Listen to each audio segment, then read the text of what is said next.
So itong batang to, meron siyang hinak na company website pero hindi niya alam na totoong tatay niya pala yung may-ari nun. Atake!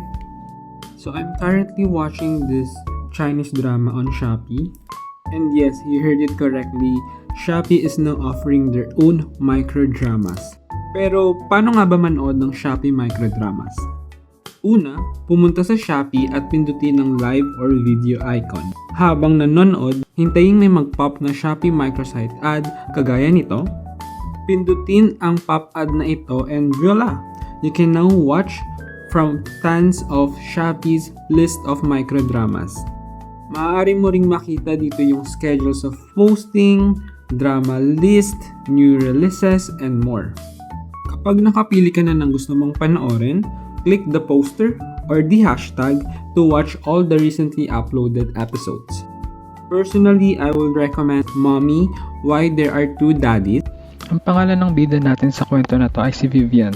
Si Vivian ay tulad lang natin na isang normal na babae, normal na tao. Pero due to a certain accident, mawawalan siya ng alaala even yung identity niya. So technically parang nagkaroon siya ng amnesia. Pero years later, medyo mariregain niya yung memories niya. And this will be the time where she's gonna seek revenge. Finding out the truth, like ano talaga yung nangyari.